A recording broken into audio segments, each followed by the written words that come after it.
Pedro.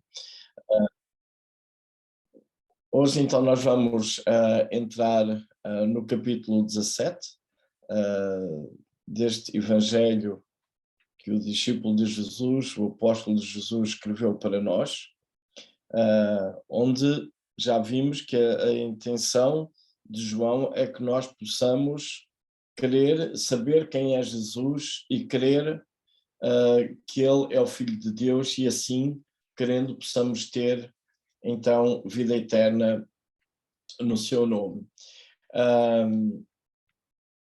Estou aqui a tentar ajustar o meu ecrã. Então, hoje iremos ver esta oração de Jesus, são 26 versículos, e há vários temas que João aqui aborda neste capítulo 17. Por exemplo, a oração inicia também com a obediência de Jesus ao Pai, a forma como Jesus tem vivido estes anos com os seus discípulos, a glorificação do Pai através da morte e da exaltação de Jesus, mas também a relação de Deus, e isto são aqueles temas que já vêm sido abordados desde o início do Evangelho, a revelação de Deus através de Cristo Jesus, e talvez vocês estejam a lembrar de alguns temas já abordados no primeiro capítulo. Andou para trás, peço desculpa.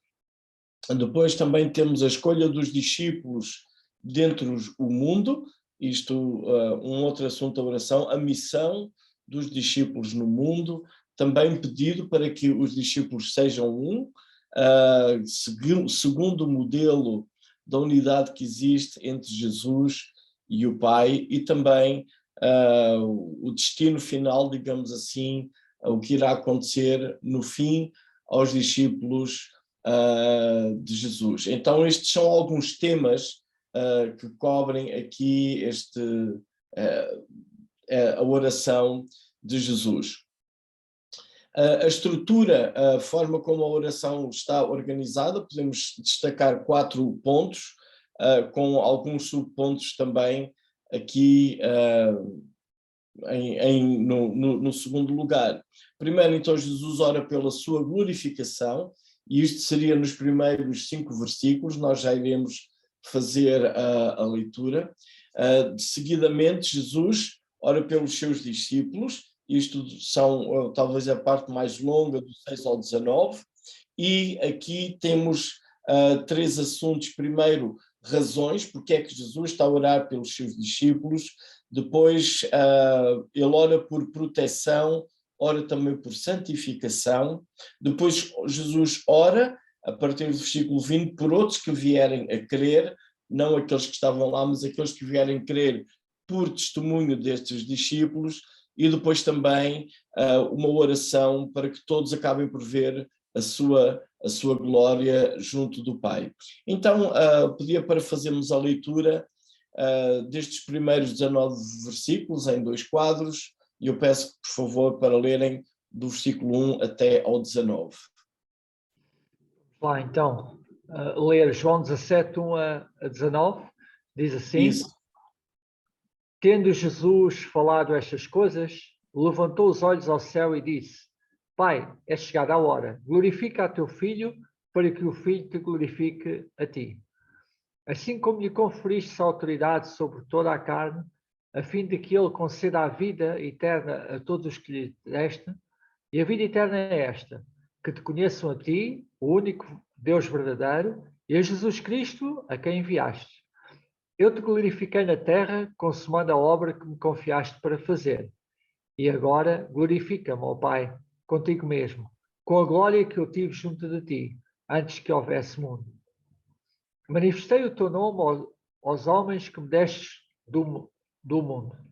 Eram teus, tu me confiastes, e eles têm guardado a tua palavra. Agora, eles reconhecem que todas as coisas que me tens dado provêm de ti, porque eu lhes tenho transmitido as palavras que me deste, e eles as receberam, e verdadeiramente conheceram que saí de ti, e creram que tu me enviaste. É por eles que eu rogo, Não rogo pelo mundo, mas por aqueles que me deste, porque são teus. Ora, todas as minhas coisas são tuas, e as tuas coisas são minhas, e neles eu sou glorificado. Já não estou no mundo, mas eles continuam no mundo, ao passo que eu vou para junto de ti. Pai Santo, guarda-os em teu nome, que me deste, para que eles sejam um, assim como nós. Quando eu estava com eles, guardava-os no teu nome, que me deste, e protegi-os, e nenhum deles se perdeu, excepto o filho da perdição, para que se cumprisse a Escritura. Mas agora vou para junto de ti, e isto falo no mundo para que eles tenham o meu gozo completo em si mesmos. Eu lhes tenho dado a tua palavra, e o mundo os odiou, porque eles não são do mundo, como também eu não sou. Não peço que os tires do mundo, e sim que os guardes do mal. Eles não são do mundo, como também eu não sou. Santifica-os na verdade, a tua palavra é a verdade. Assim como tu me enviaste ao mundo, também eu os enviei ao mundo. E a favor deles eu me santifico a mim mesmo, para que eles também sejam santificados na verdade.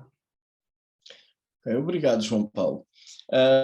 Já desde o início do Evangelho, que João tem estado a apresentar uma série de assuntos, de temas acerca de quem é Jesus, e eu queria que víssemos alguns deles que estão agora aqui a ser bem acentuados também nesta oração. Por exemplo, no versículo 29 do primeiro capítulo, nós temos ali a ideia: eis o Cordeiro de Deus que tira o pecado do mundo. Então, agora Jesus está a fazer uma oração, de novo diante dos seus discípulos, ele fala com o Pai, a hora está a se aproximar, e alguns destes temas agora começam de novo a surgir. Não é apenas um homem, um mestre, mas é o Cordeiro de Deus que tira o pecado do mundo. Também, no versículo 34, ele é chamado Filho de Deus. E este que agora está a orar é o Cordeiro de Deus que tira o pecado do mundo. Ele é também o Filho de Deus. Depois temos no capítulo 1, há aqui um erro, mas mais à frente Jesus diz: da mesma maneira que Moisés levantou a serpente no deserto, assim importa que o Filho do Homem seja levantado, para que todo aquele que nele crê tenha a vida eterna.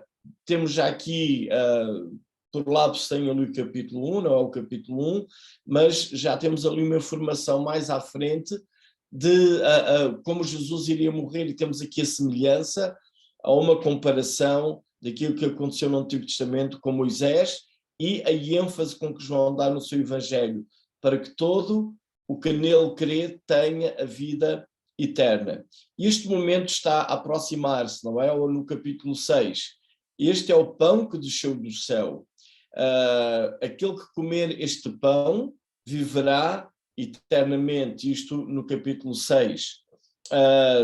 Capítulo 10, o versículo 11, o tema do bom pastor. E a característica do bom pastor é que ele dá a sua vida pelas ovelhas. É isso que Jesus está prestes a fazer antes desta oração.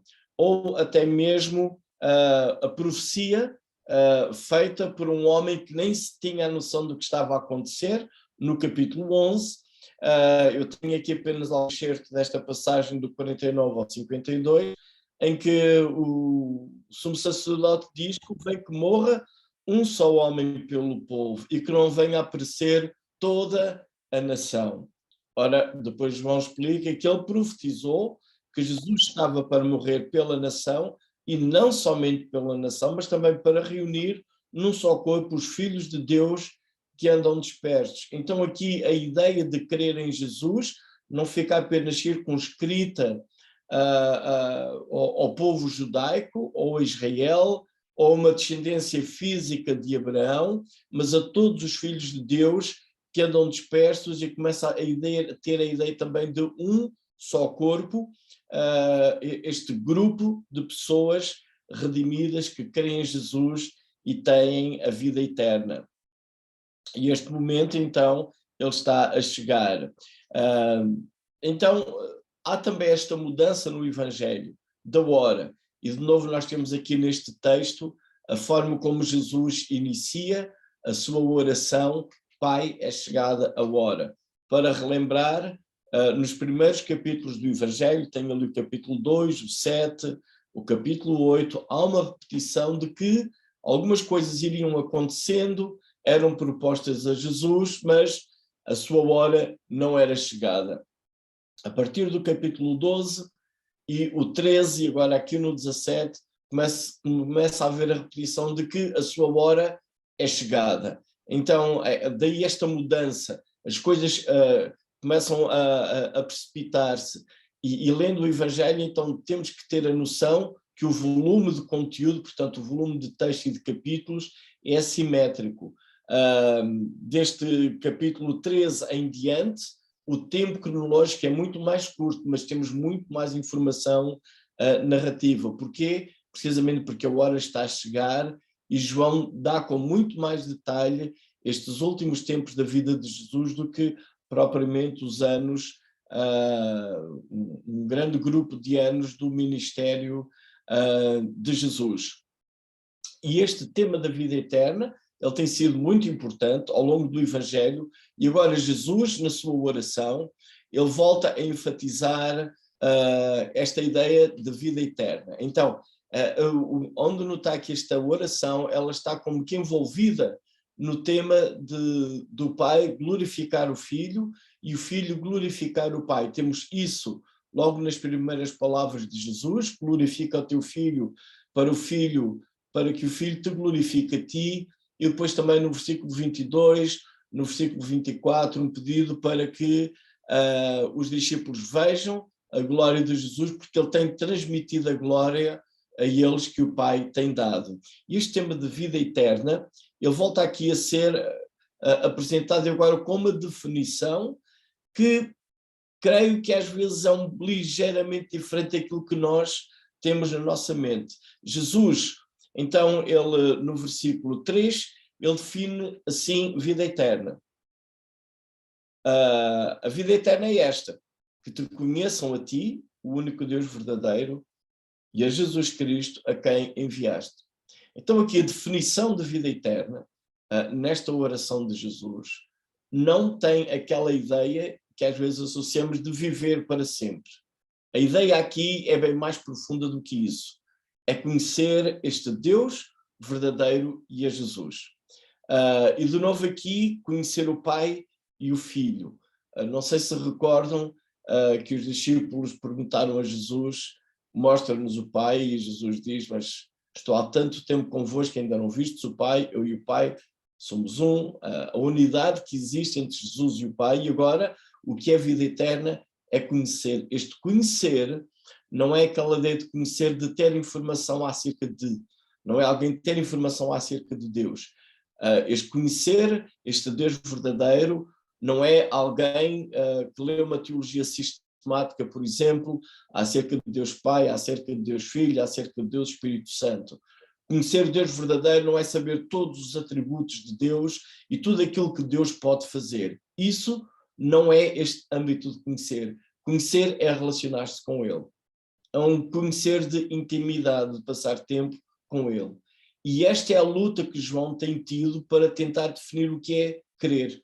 Não é acreditar que há 2000 anos alguém andou neste mundo e fez coisas fantásticas e teve ensinos maravilhosos, não é apenas a pessoa ter essa informação e acreditar nisso, mas crer que este homem é Deus encarnado, é o Filho de Deus, é Deus feito homem e que veio para morrer e perdoar os meus pecados. Então, não é apenas um crer de informação adquirida, mas um crer de relacionamento. E esse relacionamento, este conhecer Deus de relacionamento, ele é transformador. E nessa transformação opera-se o novo nascimento, a vida eterna. Voltamos de novo à conversa que Jesus tinha com Nicodemos. Nicodemos conhecia o único Deus verdadeiro, num sentido de informação e de conhecimento. Sim, ele conhecia. Ele era um mestre da lei, ele era um fariseu, ele entendia muito bem os atributos, as características, o poder de Deus narrado em todo o Antigo Testamento. No entanto, ele vai de noite ter com Jesus, porque ele ainda não conhecia o Deus verdadeiro, no sentido de intimidade, de ter vida eterna. E ele encontra-se com Jesus, e ando a notar que ele vai percebendo quem é Jesus e chegando ao fim do Evangelho, parece que finalmente Nicodemos percebe quem é Jesus, porque na hora do sepultamento ele está ali presente e presta-lhe honras como que de um rei, bastante importante. E aqui é extremamente importante nós podermos partilhar com alguém este conceito de vida eterna. Vida eterna é nós relacionarmos com Deus, este conhecimento de Deus. Eu não posso conhecer Deus apenas lendo sobre Ele. Para conhecer Deus eu tenho que ler, preciso ler as Escrituras, mas para conhecer Deus é necessário também passar tempo com este Deus. Aí a oração, conhecer, ouvir, vivenciar, deixar que Ele habite em mim e que me transforme. E isso é vida eterna, claro que estando unido assim a Deus, e onde notar que a ideia de união, unidade, está presente nesta oração, os discípulos uns com os outros, os discípulos com Jesus, Jesus com o Pai com os discípulos, e obviamente a ideia de vida eterna no sentido de viver sempre, está obviamente associada. Mas não há vida eterna sem esta união com o Pai, sem este conhecimento do Pai. E esta definição é bastante importante no conceito do Evangelho e de vida, aqui no Evangelho de João. Em Oseias, por exemplo, o povo tinha a lei, tinha toda a informação de Deus, mas o que é que nós lemos? O meu povo está sendo destruído porque lhe falta o conhecimento. O povo tinha informação, mas não estava próximo de Deus. Eles tentavam viver a sua religião, cumprir de alguma forma mais honesta ou mais sincera, não vamos agora entrar por aí, mas o que faltava ali, a causa da destruição, era falta de conhecimento deste Deus. É perceber quem é Deus, estar unido a Ele, deixar que esse conhecimento transforme a vida. Na época de Oseias, o povo não estava transformado pelo conhecimento de Deus. Estavam a viver a sua própria vida. Daí que eles acabavam por estar alienados de Deus, apesar de ter a informação de quem Ele é. E mais tarde, Abacuque depois ele escreve algo fantástico, que toda a terra se encherá do conhecimento e da glória do Senhor como as águas cobrem o mar.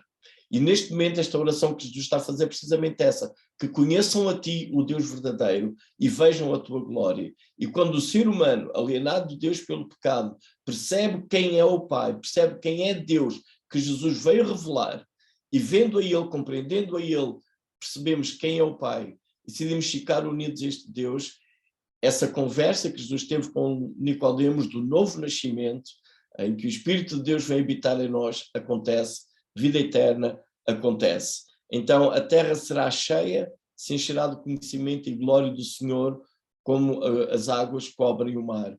Daí que vida eterna não é, às vezes, entre nós fica muita ideia de fazer uma oração, ou apenas levantar um braço. Ok, pode ser um início de uma abordagem para convidar alguém a aceitar Jesus, mas de facto, como que é um processo, é uma luta que nós seres humanos vamos tendo com Jesus. Dizem-nos que passaram 3 anos, e ao fim de 3 anos de passarem aquele tempo com Jesus, só depois da sua ressurreição, e depois posteriormente, só depois da vinda do Espírito Santo em Atos 2, é que eles compreenderam plenamente tudo aquilo que lhes tinha sido dito e informado pela ação também da presença do Espírito na vida deles.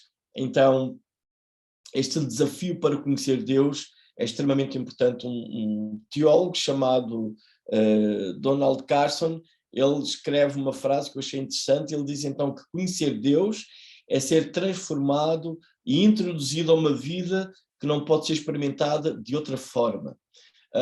Eu gosto muito de um texto, não tenho aqui o versículo, mas que Paulo escreve em Romanos, no capítulo 12, no versículo 2, ele diz então para não nos moldarmos com este mundo, mas para transformarmos a nossa mentalidade, para experimentar então a boa, perfeita e agradável vontade de Deus. Ou seja, à medida que conhecemos Deus, é necessário fazer ajustes na nossa mente, nos nossos valores, na nossa maneira de pensar.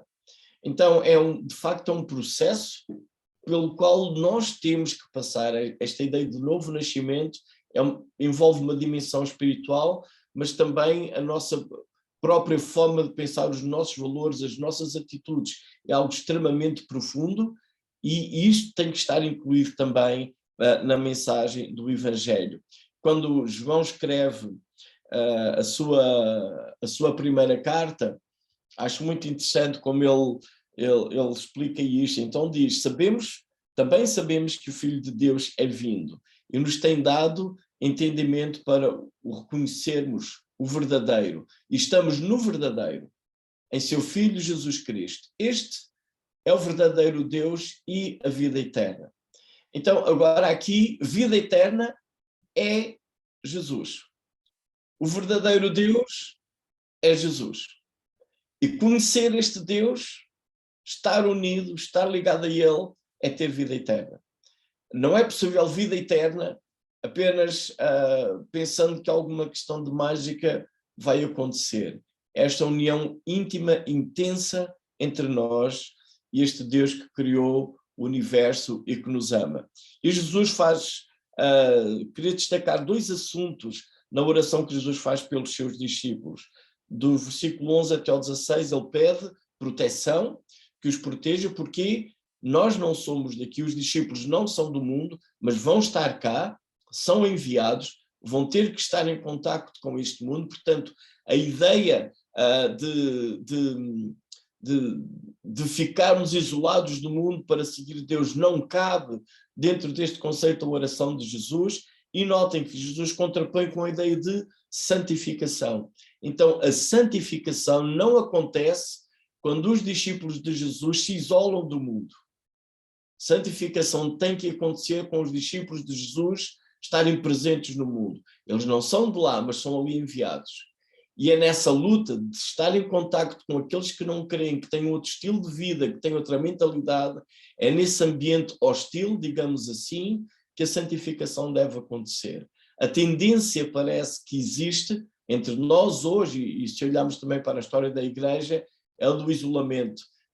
Os padres do deserto eram chamados assim nos primeiros séculos, homens que queriam ser santos, com um conceito que não é o conceito de santidade do Novo Testamento, queriam ser santos, então eles iam para o deserto. Ou então, depois, mais tarde, a construção de mosteiros para ficarem mais santos, isolados do mundo, então viviam ali, enclausurados dentro de muros, cercados da sociedade má, corrupta, pensando que eram santos. E hoje nós temos esta expressão de santos, de são, não é? Mas havemos de notar que, por exemplo, quando Paulo escreve, ou qualquer outro autor do Novo Testamento escreve e menciona aos discípulos, o título santo nunca é usado para nenhum deles. No texto bíblico, por exemplo, nunca lemos de São Timóteo, nunca lemos de São Paulo no texto bíblico, nunca lemos de São Mateus. Temos no texto dos Evangelhos, mas o tratamento dos autores do Novo Testamento uns com os outros nunca se tratam uns aos outros como santos. Santos são todos aqueles que são gerados de novo pelo poder do Espírito Santo. Todos são santificados, não no sentido de terem o título de serem santos. Então, santificação não acontece porque alguém faz uma coisa especial. Santificação, e isto, eu estou a dizer isto por causa do ambiente cultural que nós temos. Quando nós dizemos um santo, na nossa cultura aqui portuguesa, um santo é aquele que é canonizado pela Igreja. Ou então fez de alguma forma uma coisa especial. Um santo não é santo por si só, ele é reconhecido pela Igreja. A Igreja tem que dar aquela expressão de que ele é santo. E é interessante que alguns não foram canonizados, por exemplo, Pedro, apesar de ser chamado São Pedro, a Igreja nunca, parece pelo que eu pesquisei, nunca canonizou Pedro como santo. Foi a tradição da Igreja que foi atribuído a esse título. Mas nós não temos esse tratamento dentro dos discípulos de Jesus, de se tratarem uns aos outros como santo, seguindo o nome da pessoa. O que temos é Paulo escreve aos santos em Cristo, aos santificados em Cristo Jesus. Porquê? Porque todos são santificados em Cristo. Não são santos por virtudes, não são santos por a própria evidência pessoal. E aquilo que Jesus está aqui a orar neste momento é numa situação difícil em que os discípulos de Jesus sim vão estar no mundo, vão estar em contacto com pessoas com comportamentos avessos ao reino de Deus, vão estar em contato com pessoas que usam expressões, têm hábitos, usam roupas, fazem, não sei, podemos imaginar os nossos colegas, vizinhos, ou até aquilo que às vezes vemos e assistimos na televisão e ouvimos, de debates, coisas que se calhar são valores que não são os nossos valores, pois é precisamente aí que Jesus quer e ora que os discípulos vão estar. E nesse ambiente é que eles devem ser santificados. Esta santificação vem pela palavra, o versículo 17 e versículo 19, santifica-os na verdade, a tua palavra é a verdade. Então, este processo de santificação não é por causa de se evitar estar em contacto com o mundo. Santificação não acontece porque se começa a usar um estilo de roupa diferente, santificação não acontece porque passamos a ter um diferente penteado ou frequentamos reuniões em determinados dias e em determinadas horas. Isso não é isso que vai trazer santificação. Santificação é através da palavra, essa transformação que vai existir. A tua palavra é verdade, assim como me enviaste ao mundo, diz o versículo 19, também eu os enviei ao mundo. Versículo 19, a favor deles eu me santifico a mim mesmo, para que eles também sejam santificados na verdade. Então, esta ideia de sermos enviados, a ideia de santificação, ela está aqui bem presente. E a ideia de sermos enviados para um ambiente hostil, precisamente para demonstrar e comunicar esta mensagem das boas novas. Neste sentido, Jesus inclui aqui, nesta oração, no versículo 15, não peço que os tires do mundo, e sim que os guardes do mal. É muito provável que alguns de nós, várias vezes, tenhamos pensado, Senhor, tira-me do mundo, eu quero sair daqui. E somos até capazes de ecoar as palavras de Paulo, que diz que está em aperto de ambos os lados. Por um lado ele quer partir e estar com Cristo, mas por outro lado sente a responsabilidade de estar neste mundo e anunciar a mensagem do Evangelho. E este é um desafio difícil que nós temos que enfrentar. Estarmos num ambiente que não é, nem sempre nos é agradável, mas temos uma missão de anunciar o Evangelho, para ecoar aquilo que Mateus escreve, nas palavras de Jesus, vós sois o sal da terra, vós sois a luz do mundo. É precisamente no mundo que está em trevas que Jesus envia o seu discípulo. É precisamente no mundo que está a apodrecer, aqui no contexto já da imagem do sal, que era usado como um elemento para que a carne ou o peixe não se estragasse. Vós sois o sal da terra. O mundo está corrompido, sim, e vai-se corromper mais. Não é caso para ficarmos admirados. Infelizmente, é o processo normal, é a consequência do pecado. Mas a nossa missão é ser luz, ser sal neste ambiente. Eu vou agora fazer a pausa. Temos aqui alguns temas para reflexão e vou passar, creio que, a palavra ao Pedro Costa. Obrigado, Paulo. Tanto como habitualmente fazemos aqui um pequeno intervalo e vamos nos dividir em mini-grupos, onde iremos então responder algumas perguntas. Portanto, não se esqueçam, de forma imediata possam, no início dos mini-grupos, poderem escolher quem seria ou quem será o responsável para depois fazer um breve resumo e partilharmos entre todos o que é que realmente foi falado em cada mini-grupo. E então vou colocar aqui também a respectiva pergunta aqui no chat. Ora.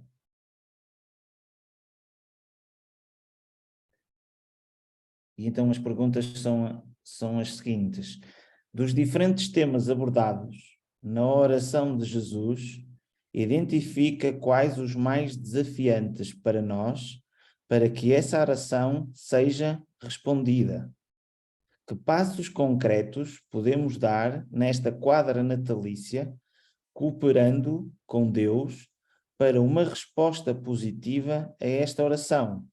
Então, está aqui indicado os temas abordados, portanto, a sua obediência ao Pai, a glorificação do Pai através da morte de Jesus, a revelação de Deus em Cristo Jesus, a escolha dos discípulos dentre o mundo, a missão dos discípulos no mundo, a unidade dos discípulos e o destino final dos discípulos. Portanto, vamos então dividir-nos em mini-grupos, vamos abordar sobre estas questões e voltamos já dentro em breve então para a sala principal para podermos então escutar um pouco o que cada mini-grupo então conversou. Portanto, até já. Ruth, força. E o nosso grupo foi o grupo número 2, portanto eu ia pedir à sala número 1 quem é que foi o representante da sala número 1. Então, fui eu. Então, nós estivemos a falar no nosso grupo, os pontos mais desafiantes que nós consideramos foi a obediência ao Pai, pois nós somos desobedientes devido à nossa natureza pecaminosa e então a nossa tendência é sempre fugir daquilo que Deus quer que nós façamos. E o ponto mais falado como difícil foi a unidade dos discípulos. Então, nós sabemos que o mundo reconhece que somos discípulos se nos amarmos uns aos outros e através da nossa união, mas muitas das vezes isso é difícil. Dentro do cristianismo há diferentes grupos, depois há católicos, protestantes, Igreja Ortodoxa. Dentro dos nossos existem várias denominações, dentro das denominações também há diferenças entre elas, mesmo nós sendo irmãos, há sempre uns que pensam mais de uma maneira, outros pensam mais de outra, e depois dentro da própria igreja do local também acaba por haver divisões, por isso nós somos peritos em andar sempre a dividir, quando Jesus então orou precisamente para que nós fôssemos um. Então, formas de como aumentarmos a nossa unidade é mortificarmos-nos a nós mesmos e percebermos então que às vezes pequenas coisas não valem essas divisões e que a unidade deve ser uma só e deve ser em Cristo. Se amamos a Cristo e se Cristo é o nosso Senhor e Salvador, então devemos estar unidos. Outro aspecto também que achamos difícil, então, foi a missão dos discípulos no mundo. Nós, como discípulos, muitas vezes não percebemos qual a vontade de Deus na nossa vida e às vezes não sabemos muito bem por onde é que devemos andar e o que é que devemos fazer. Passos concretos, então, que nós podemos fazer aproveitando esta época de Natal. Então, usar esta época sobretudo para promover esta unidade. Falámos em fazer refeições em conjunto, jantares de Natal, por exemplo. Houve um irmão também que partilhou uma festa de Natal em conjunto com outros grupos que não são cristãos, mas que aproveitaram a época e então depois todos puderam ouvir uma pequena mensagem sobre o que é o Natal, porque é que Jesus teve que vir, distribuição de literatura. Estávamos a ouvir um testemunho de uma irmã quando isto foi abaixo e não concluímos. Foi isso. Ok, obrigado, Ruth. Portanto, eu fiquei como responsável da sala número 2 e então nós realmente, relativamente à primeira pergunta, falamos essencialmente um tópico que foi a unidade dos discípulos e a unidade da igreja. Foi mencionado realmente que a igreja primitiva, já em Atos, era conhecida por essa unidade e comunhão, e também falamos um pouco exatamente como na sala número 1, algumas perguntas sobre as questões doutrinárias e denominações. Portanto, será que eles também são discípulos? Será que então que até seria bom ter às vezes algum debate relativamente às vezes a essas questões, relativamente à parte doutrinária e denominações das diferentes que existem, se realmente também são discípulos ou não, se devemos estar em unidade com eles. E falámos novamente a unidade também entre nós muitas vezes pode ser afetada porque estávamos a falar de resposta à oração, e a resposta realmente à oração basta nós termos um problema com o nosso cônjuge, ter um problema com o nosso irmão, que inclusivamente as nossas orações podem aqui realmente serem suspensas. E então daí a importância dessa unidade, e através dessa unidade somos conhecidos que somos também discípulos de Jesus, e também foi indicado que por vezes somos egoístas nas nossas orações e que o ideal também seria mais eficaz se orássemos mais pelos outros. Foi indicado também quando falamos, ou quando Jesus ensinou a orar, mencionou o Pai Nosso, portanto no sentido não Pai meu, ou seja, no sentido desta unidade, realmente que Ele é nosso Pai, de estarmos juntos neste grupo, e também que devemos realmente também orar pelos amigos, dessa situação das suas dificuldades. Nós inclusivamente vemos o exemplo que foi dado por Jó, relativamente em que, apesar das dificuldades que ele passou, apesar das críticas dos amigos, ele orou pelos amigos, e quando ele ora pelos amigos é aí que realmente Deus lhe dá a indicação que lhe dar o dobro daquilo que ele possuía. Portanto, aprendemos realmente também com essa situação de Jó.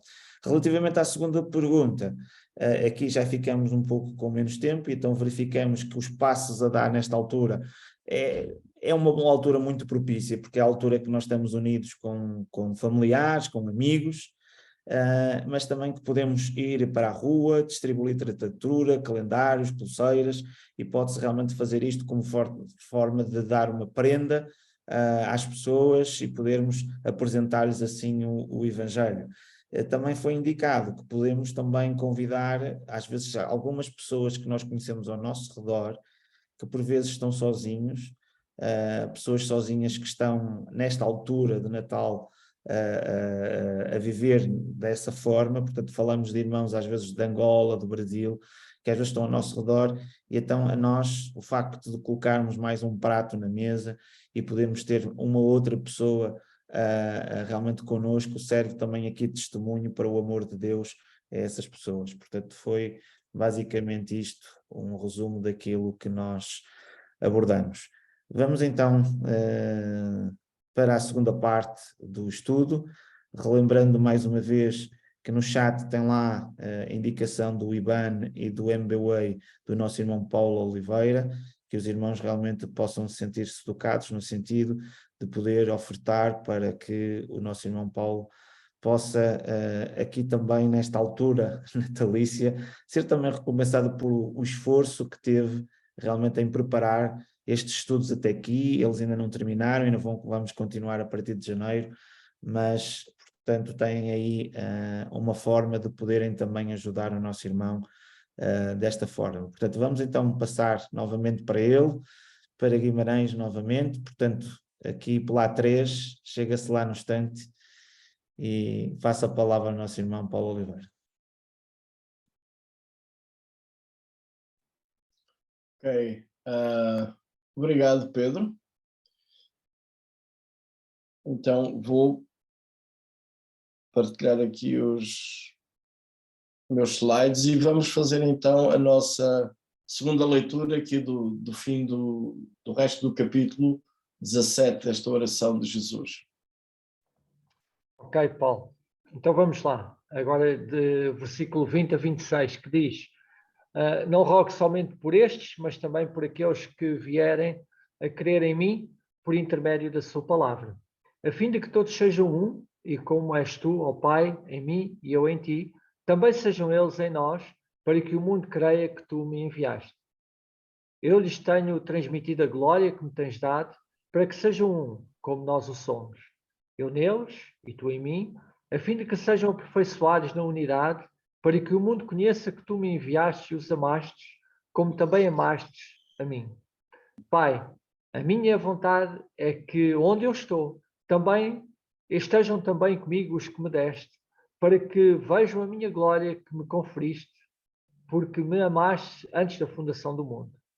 Pai justo, o mundo não te conheceu, eu porém te conheci, e também estes compreenderam que tu me enviaste. Eu lhes fiz conhecer o teu nome e ainda o farei conhecer, a fim de que o amor com que me amaste esteja neles e eu neles esteja. Ok, obrigado.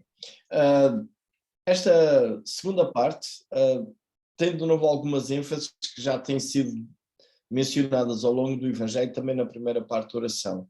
E aquilo que estávamos também a ver nos grupos, esta questão da unidade, então ela foi mencionada na segunda parte do versículo 11, agora aqui de novo nos versículos 21 a 23, e também a questão do amor, que está intimamente, como que está implícita nesta questão de unidade. E isto está muito ligado com a questão de crer em Jesus. Então nós já notamos que ao longo do Evangelho esta questão de crer em Jesus tem sido questionada. Há várias formas que algumas pessoas vão crendo em Jesus. Uns creem em Jesus porque veem sinais, Jesus não confia neles. Outros creem em Jesus, mas depois de ouvir um discurso vão-se embora. Mas agora Jesus está a orar por alguns que creem nele, têm estado com ele, permanecem com ele, e esta ideia de estarem unidos a ele e o amor deles e do Pai estar nesses laços de união, isso é um outro conceito do que é crer em Jesus. E eu creio que isto é bastante interessante, porque se nós pensarmos nas afirmações que às vezes dizemos ou avaliações de alguém, dizemos, aquela pessoa crê em Jesus, certo? E nós ficamos muito entusiasmados com a ideia, mas o nível de profundidade que temos aqui é tremendo. Crer em Jesus, neste sentido de vida eterna, é aquela pessoa que está unida com Cristo e está unida com os seus irmãos. E o amor de Deus está repleto e transborda na sua vida. E notem que assim o conceito de crer fica muito mais restrito, fica muito mais profundo e vai muito mais além daquilo que nós por vezes somos habituados nos nossos relacionamentos, mesmo dentro de um âmbito de igreja. Então, ao escrever o seu Evangelho, João toca muito profundo nestes pontos. João não está aqui a dar-nos apenas uma informação, e de novo temos que ter em mente o tema, porque é que João escreve. João escreve para que creiam que Jesus é o Filho de Deus e crendo possamos ter vida eterna. Portanto, esta oração, ela faz parte também neste contexto de me levar a crer quem é Jesus. E se eu crer que Jesus é o Filho de Deus e compreender esta mensagem de boas novas, esta minha união com o Pai tem que acontecer. E a minha união com o Pai não pode acontecer sem ter a minha união com os meus irmãos na fé. E eu, para ter a união com os meus irmãos na fé, o amor fraternal tem que estar presente em grande medida. Ao dizer estas coisas, quase que faz um eco e quase que dá vontade de ler a primeira carta que João escreve. De novo, ele volta a repetir todos estes temas ali, sobretudo da questão de amor. Então, o conceito de discípulo de Jesus ou de crentes reunidos, que às vezes nós ficamos como um local de culto, a um horário, cantar hinos ou alguma coisa, o que temos aqui neste quadro é muito mais profundo do que isso. Pode não haver hinos, pode até nem haver um local específico ou adequado, digamos que conforto, com calor, com cadeiras, para local de reunião. Isso pode não acontecer. E às vezes não acontece em locais de perseguição. Mas aqueles que são discípulos de Jesus acontece. Estão unidos uns com os outros, estão unidos com Cristo, o amor do Pai está junto e transparece também nas suas vidas. E este é um conceito de igreja e de seguidores de Jesus que por vezes é diferente daquilo que nós, como que estamos habituados e cultivamos. Duas notas também aqui nestes versículos, ele notar que há várias repetições neste texto. O versículo 21 e no 23 a ideia de que sejam um, que já tinha sido mencionado no versículo 11, volta aqui a ser repetida com bastante ênfase. A fim de que todos sejam um. Eu vou iniciar no versículo 20. Não rogo somente por estes, mas também por aqueles que vierem crer em mim por intermédio da sua palavra. Então, através da ação, da missão daqueles discípulos, outros iriam crer. E o que Jesus agora ora é que eles sejam unidos, aqueles que vierem a crer, e nós agora estamos incluídos nesse grupo. Qual é o padrão? Eles sejam um como és tu, ó Pai, em mim, e eu em ti. Isto, se nós levarmos isto seriamente, é extremamente profundo. Vai além do conceito de unidade dos cristãos a juntarem-se num projeto de ação social ou de qualquer outra atitude que se calhar ou ação que nós devemos fazer, mas o modelo é estarem unidos, saber estes laços de amor, de interesse mútuo, de cuidado mútuo, da mesma maneira que existe entre o Pai e o Filho. Também eles sejam em nós, para que o mundo creia que tu me enviaste. De novo, nós estamos aqui com um sistema de comunicação do Evangelho e de convencimento da mensagem do Evangelho a que nós, de facto, não estamos muito habituados. A técnica aqui não é dar literatura, a técnica aqui não é cantar na rua, a técnica aqui de que os outros saibam de que o Pai enviou Jesus é a união dos seus discípulos. É um estilo de vida, é uma forma de expressar e refletir quem é Cristo, através da presença do Espírito Santo, que já tinha sido mencionada anteriormente. O amor de Deus fluir em nós. Então, não estou a dizer que os discípulos não vão anunciar, não vão comunicar a mensagem. Sim, eles têm que comunicar, mas há uma base que valida muito isso. É a ligação deles uns com os outros, a ligação deles com Jesus. E o amor está presente nisso. E quando isso não acontece, a efetividade da comunicação da mensagem do Evangelho não é tão grande, poderá ficar comprometida, porque aquilo que se ouve, apesar de ser profundo, interessante e bonito, mas depois como que quem ouve a mensagem do Evangelho não tem um modelo visível para perceber o efeito do Evangelho. O versículo 22. Eu os tenho transmitido a tua glória que me tens dado para que sejam um como nós somos. E volta a repetir no 23. Eu neles, tu em mim, a fim de que eles sejam aperfeiçoados na unidade e de novo a finalidade, para que o mundo conheça que me enviaste e os amaste, como também amaste a mim. Então eu queria notar aqui duas vezes esta ideia de finalidade, este para quê? Para quê? E o para quê não é que a nossa vida vá melhor, como discípulos de Jesus, mas para que os outros, para que o mundo conheça. Então, porquê é que Jesus em cima diz, não rogo que os tires do mundo? Eles vão ter problemas? Vão.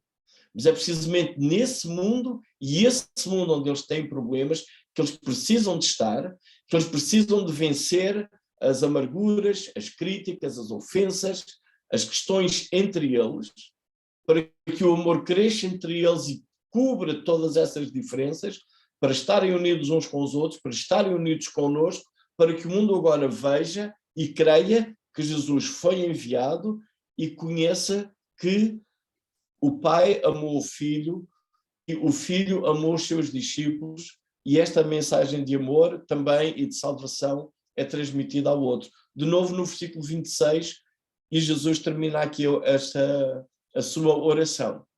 Eu lhes fiz conhecer o teu nome e ainda o farei conhecer, a fim de que o amor com que me amaste esteja neles e eu neles esteja.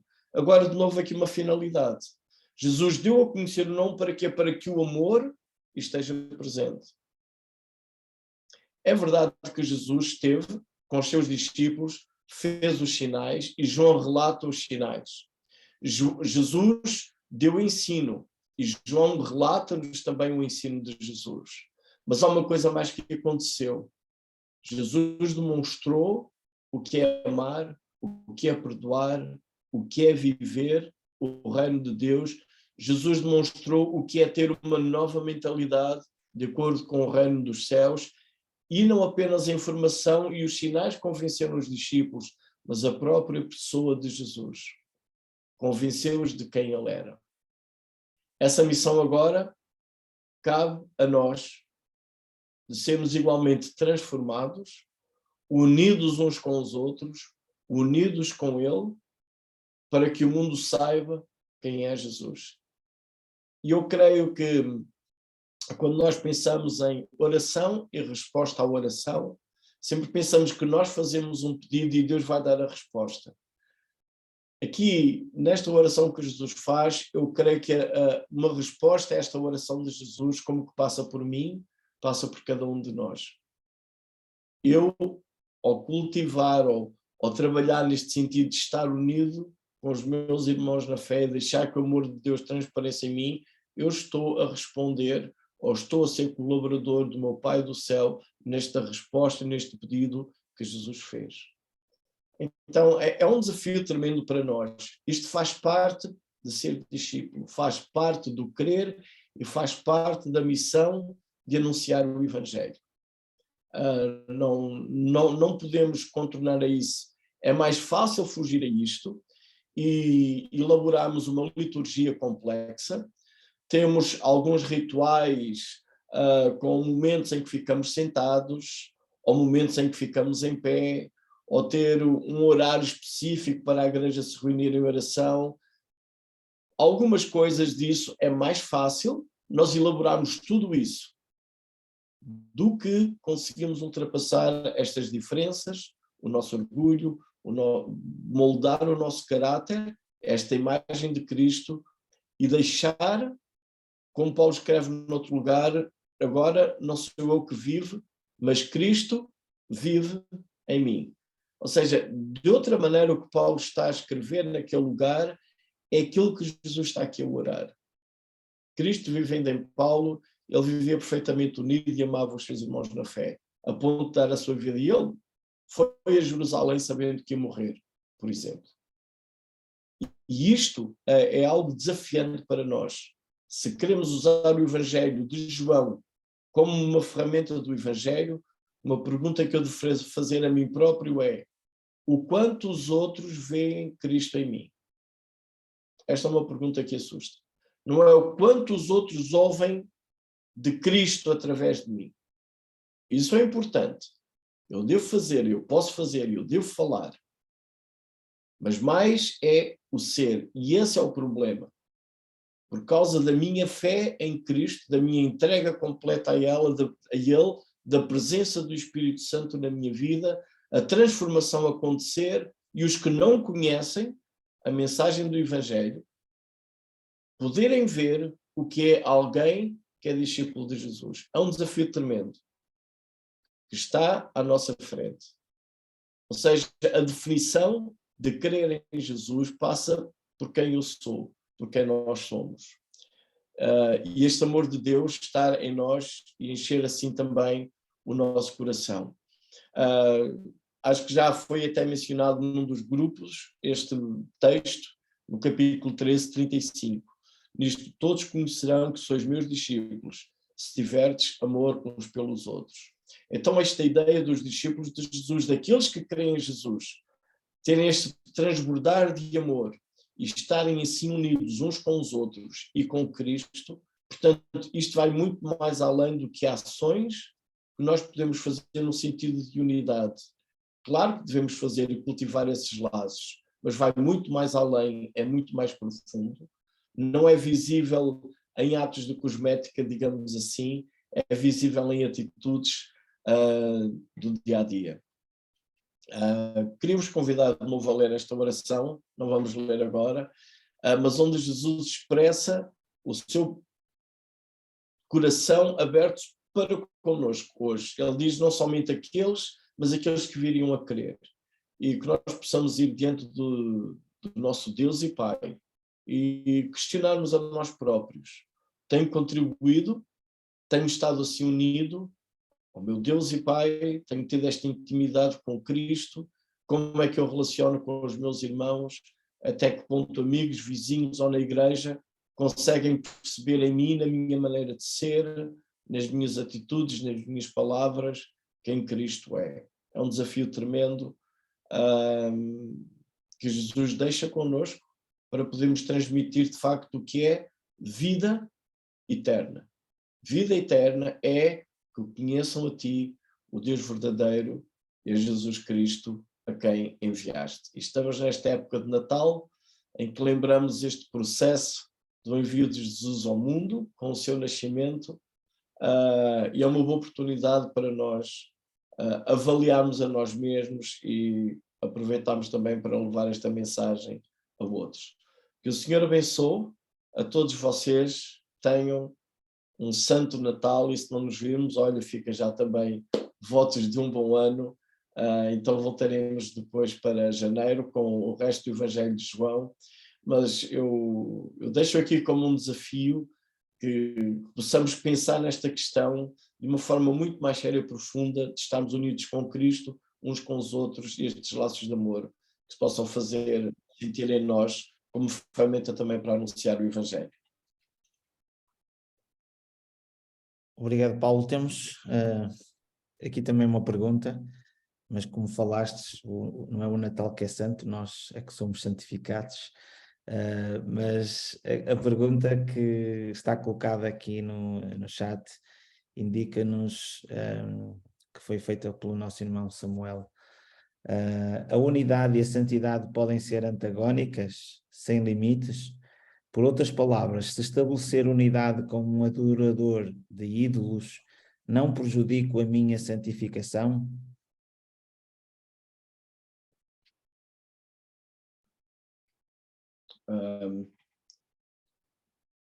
Não sei se consegui apanhar bem a pergunta. A unidade e a santidade podem ser antagónicas, ou seja, contrárias aqui. Então dá aqui um exemplo que se nós estabelecemos unidade com um adorador de ídolos, não prejudica a minha santificação? Uhum. Ok, quando Jesus está aqui a falar de unidade, é unidade com Cristo. E unidade uns com os outros. Então é uma questão de unidade na mesma fé, em crer quem é Jesus. Portanto, se existe algum adorador de ídolos, ele não crê quem é Jesus. Então, eu não consigo estabelecer unidade com ele. Se houver uma pessoa caída na valeta, eu, juntamente com esse adorador de ídolos, posso ajudar a pessoa caída na valeta a erguer-se e prestar-lhe uns primeiros socorros ou levá-lo ao hospital. Mas isso não é unidade. Isso são seres humanos que estão a cooperar em conjunto, não é?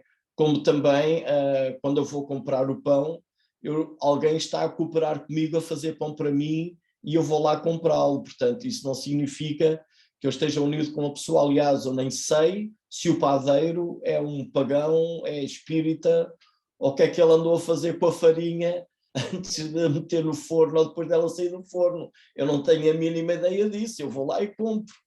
Seja pão, seja arroz, seja lá o que for, não sei o que é que eles andaram a fazer, não sei a religião deles. E o facto de eu cooperar, digamos que num ambiente económico, não significa que eu estou unido com a pessoa nisso.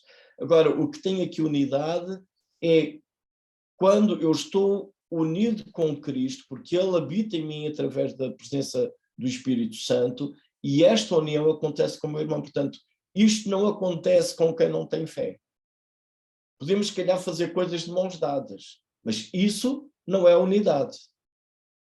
Às vezes, estar tudo numa reunião e todos dizerem que sim, não é unidade deste sentido que Jesus está aqui a falar. Por vezes, todos podem dizer que sim, há unidade. Há profunda discordância, há uma camuflagem de unidade. Todos dizem sim para não haver chatice. Isso não é unidade.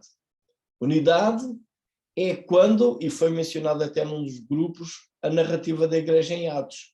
O sentimento, o coração era o mesmo. Então, se alguém é um adorador de ídolos, não há unidade, porque o pensamento dele não está unido com o meu pensamento. Apesar de eu poder me juntar com esse adorador de ídolos numa ação concreta, em levar pão a uma família faminta. No entanto, isso não é unidade, porque a motivação de o adoro de um ídolo vai ser diferente da minha motivação. Mas como ser humano eu posso cooperar com ele. E isso não afeta a minha santidade. A minha santidade, eu acho que ela não fica tão comprometida com as pessoas com que eu me relaciono. A minha santidade fica mais comprometida com aquilo que está no meu próprio coração. Lembrando aquilo que Jesus disse, que não é o que entra na boca que contamina o homem, mas é o que sai. O problema do pecado não é aquilo que só que está fora. Isso é o que está na sociedade. O problema do pecado é o que está dentro de mim. Claro que fora há pecado. E eu não me devo envolver com isso. Mas a contaminação do pecado é o que está em mim. São os meus maus desejos, os meus maus pensamentos, a minha má forma de olhar, a minha má vontade. Isso é que é o meu transtorno para a santificação. Eu devo continuar no mundo. E devo continuar a relacionar-me com as pessoas que estão no mundo, que são idólatras, que têm éticas diferentes, e eu devo estar ali. E vou cooperar com eles. Posso ter um patrão, um empregado, um colega de trabalho que tem uma postura completamente diferente da minha. mas numa certa missão estamos até a trabalhar em conjunto. Isso não é estar unidos, no sentido em que Jesus está a orar. Tem aqui uma outra pergunta, se a democracia é um exemplo de unidade, no sentido da oração de Jesus, eu diria que não. Porque o reino dos céus não é muito democrático. Não há propriamente no reino dos céus, não há uma democracia. Deus não vai perguntar quem é que quer ir para o céu e quem é que quer ir para o inferno. Ou vamos todos aqui a votos a ver se determinada ação é pecado ou não. E se a maioria ganhar, aquela ação deixou de ser pecado porque todos acham que não. O reino dos céus não funciona assim. Nas nossas sociedades, sim, isso é valorizado, mas o reino dos céus não vejo que funciona assim. Deus dita regras e ele julgará sem estar a consultar opiniões, o que deve ou não deve fazer. Entretanto, ouvi a minha pergunta e já respondi, não sei se consegui responder à primeira. Não sei se forem respondidas as duas perguntas. Eu penso que até o nosso irmão Samuel Vieira estava a falar mais na unidade, às vezes pode haver unidades até ou de casamentos ou de sociedades, às vezes nesse sentido mais vincadas. Mas eu não sei se foi respondido a ambas. Eu punha mais duas perguntas que são respostas. No Antigo Testamento, um dos profetas diz que como andarão dois juntos se não estiverem de acordo? No Novo Testamento, outro novo profeta do Novo Testamento diz que consenso há entre Deus e os ídolos. De facto, pode afetar.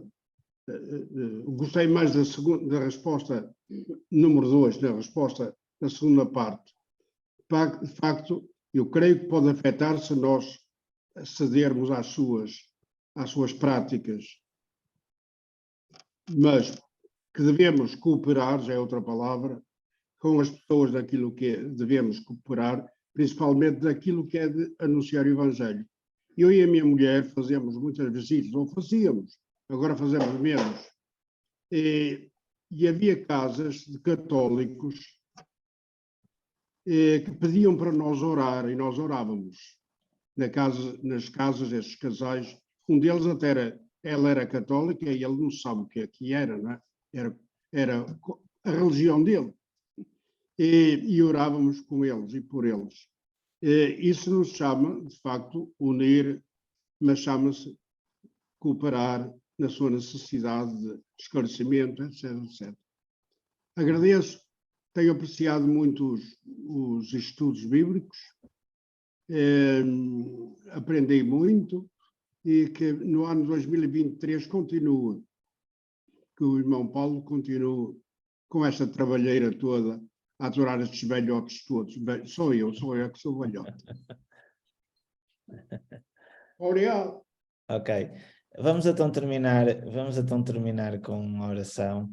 Eu ia pedir, talvez ao nosso